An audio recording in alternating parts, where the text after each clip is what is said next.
안녕하세요. 매일 새로운 사연을 전하는 읽어주는 사연 라디오입니다. 구독과 좋아요, 많은 공유 부탁드립니다. 오늘의 사연 시작하겠습니다. 안녕하세요. 결혼 생활 1년 만에 이혼을 앞두고 있는 여자입니다. 돈이 웬수인 건지 아니면 남편의 자격지심이 문제인 건지 이렇게 결혼 생활이 끝나버릴 줄은 상상도 못했습니다. 24살의 친구 소개팅으로 동갑내기인 남편을 만나게 되었습니다. 둘 다 어렸으니까 당연히 결혼을 목적으로 만난 건 아니었고 가벼운 마음으로 만난 사이였습니다. 당시 저는 졸업을 앞두고 있었고 남편은 군대에서 전역해 3학년이었어요. 1년 정도 사귀다가 저는 유학을 갔고 남편은 졸업을 했습니다.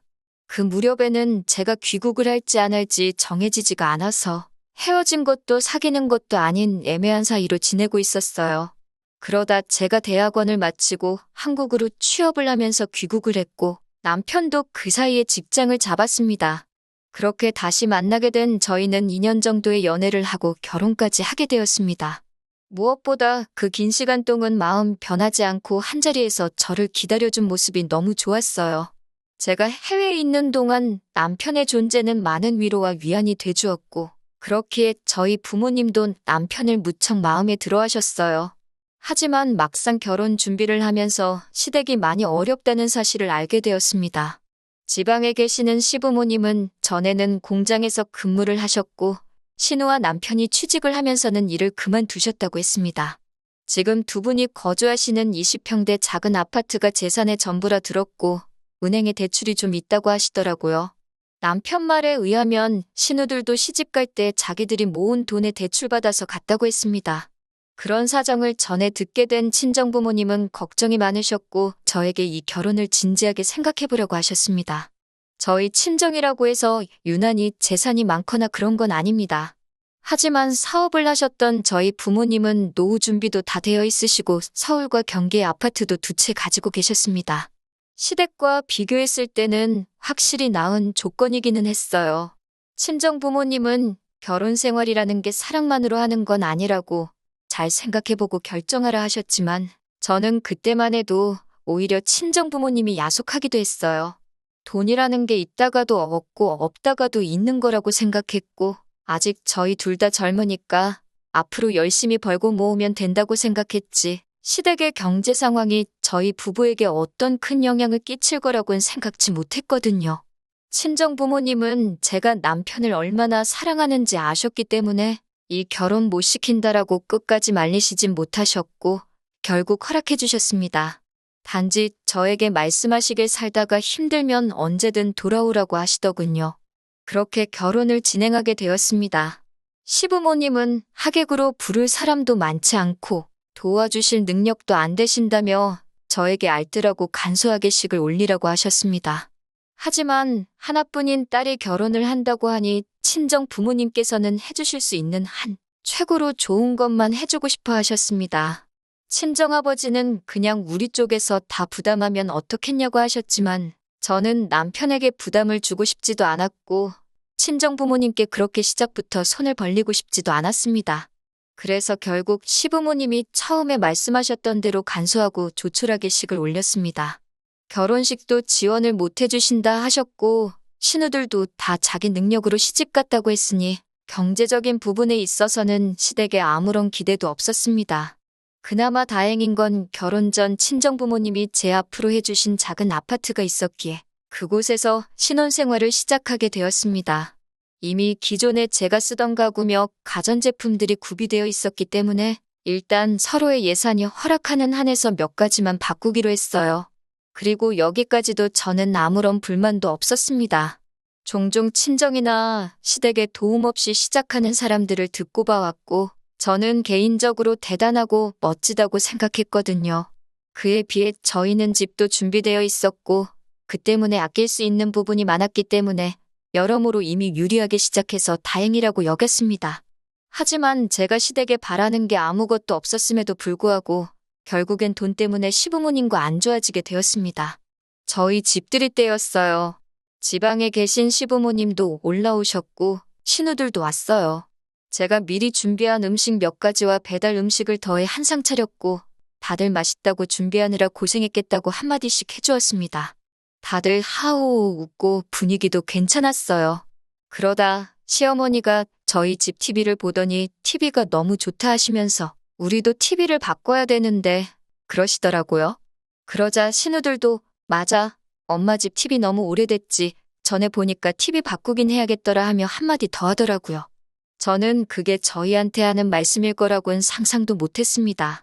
단지 속으로 저번에 갔을 때 화면 잘 나오고 소리 잘 나고 멀쩡해 보였는데 그 사이에 고장이라도 났나? 생각만 했어요. 그래서 시어머니께 TV가 왜요? 고장났어요? 라고 물었더니 시어머니가 저를 보면서 고장난 건 아닌데 니네 TV 보니까 좋아 보여서 그랬다 그러시더라고요. 그리고 결혼하면서 저희 친정아버지가 제 차를 바꿔주셨거든요. 남편은 연애할 때부터 차가 없어서 늘 제 차를 함께 썼고요. 아무튼 시부모님이 안 주무시고 바로 내려가신다 하시길래 그럼 제가 역까지 모셔다 드린다고 했습니다. 그렇게 시부모님을 차에 태워드렸는데 이번에는 연신차가 너무 좋다 하시면서 우리도 차 바꿔야 되는데 또 그러시더라고요. 제가 뭐 딱히 할 말도 없고 그래서 전 그냥 운전만 하고 있었습니다. 다만 아까 TV도 그렇고 왜 자꾸 저런 말씀을 하시지 싶기는 했어요. 집들이를 하고 며칠 지났을 때였어요. 남편이 우리 요즘 여유자금 좀 있나? 하고 물어보더라고요. 제가 조금 모아둔 돈이 있긴 한데 왜? 라고 물어보니까 아니, 그럼 우리 이번에 부모님 TV 좀 바꿔드릴까? 그러더라고요. 그래서 제가 신혼인 우리가 그걸 왜 바꿔드려? 아직 우리 거 살 것도 많은데. 그랬어요. 그러자 남편이 그때 시어머니가 갖고 싶어 하는 거 저도 받지 않냐면서 그냥 하나 효도한다 생각하고 사드리면 안 되냐고 그러더군요. 그래서 제가 능력되면 자기가 자기 돈으로 바꿔드리라고 나는 그럴 능력이 안 된다고 그랬습니다. 그리고 그럼 우리 부모님은 뭐 해드릴 건데? 라고 물었어요. 그러자 장인 장모님은 돈 많으시잖아? 그러는 거예요. 제가 그래서 양쪽에 똑같이 할 거 아니면 싫다고 했어요. 남편 기분이 안 좋아 보였지만 저도 기분이 안 좋았기 때문에 더 이상 아무 말도 안 했습니다. 결혼 전부터 남편이 시댁에 한 달에 얼마씩 보내고 있는 건 알고 있었습니다. 하지만 남편이 없는 형편의 아들 서울로 대학 보내고 매달 얼마씩 지원해 주신 게 감사해서 이 정도는 해드리고 싶다고 했기에 저도 그 부분에 있어서는 아무 말도 하지 않았고 그만하게 하지도 않을 예정이었어요. 사실 남편 논리대로면 저희 부모님도 돈이 남아돌아서 저 대학 보내고 유학 보내주신 건 아니니까 평생 열심히 아끼고 모으신 걸로 해주신 거니까 저도 남편 생각처럼 친정에 돈도 드리고 싶지만 저희 친정 부모님은 제가 잘 사는 게 중요하다고 당신들은 신경 쓰지 마시라 하셨거든요. 하지만 뭐 그거야 가족마다 사고방식이 다를 수 있으니까 시댁이 잘못됐다고 생각하지 않습니다. 하지만 적어도 남편과 제가 가정을 이뤘으니 지금부터는 양쪽에 엇비슷하게 해야 된다고 생각하거든요. 그러다 얼마 전에는 남편이 시어머니에게 골프클럽을 사드리자고 하더군요. 그래서 제가 웬 골프채? 라고 물었어요. 그러자 남편 하는 말이 시어머니가 저희 어머니가 골프 치는 걸 아시고서는 당신도 배우고 싶다 하셨다는 거예요.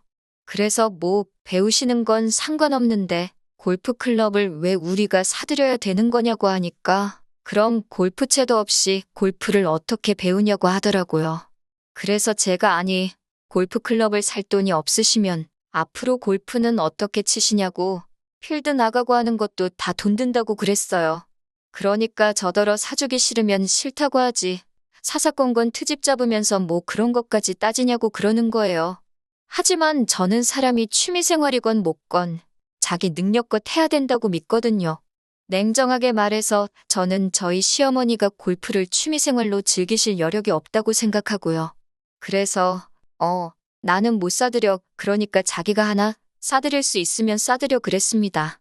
그런데 남편도 자기 돈으로 사주기는 아까운지 제가 그렇게 말하면 꼭 안 사드리더라고요. 아무튼 그 일이 있은 뒤 저도 마음이 편치만은 않아서 친정어머니께 이런 일이 있었다 말씀을 드렸습니다. 그러자 친정어머니는 그냥 하나 사드리지 그러냐고 하시더라고요.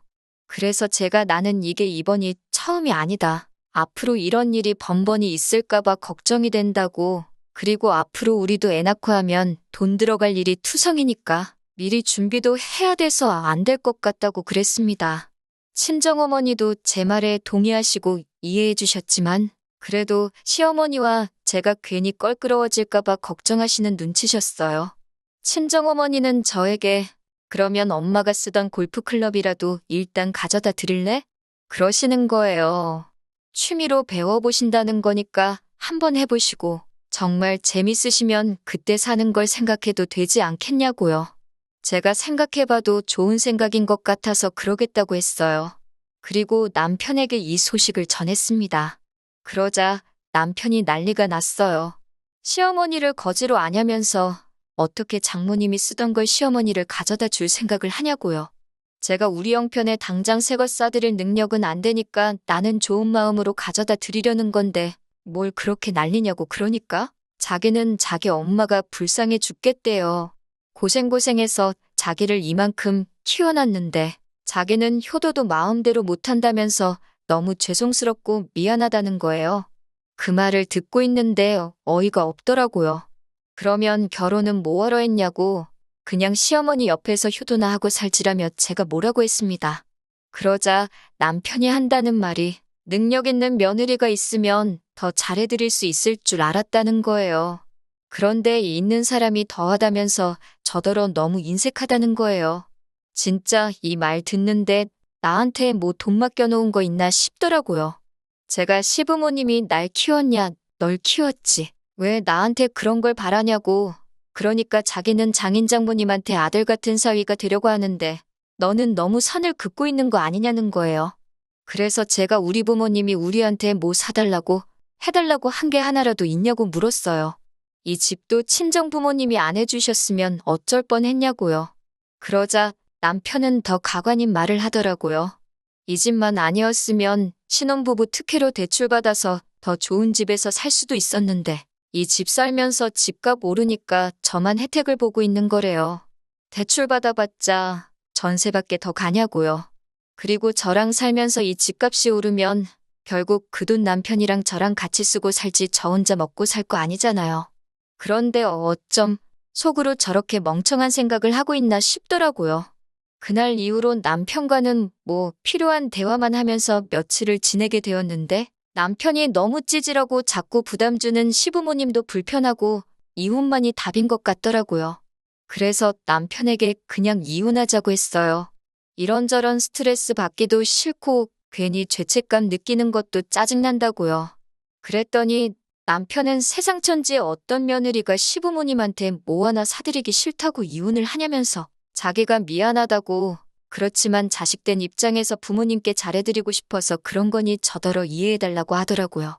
그렇게 사과 같지도 않은 사과를 하면서 자꾸 스스로 합리화시키는 남편을 보니 더 정이 뚝 떨어졌습니다.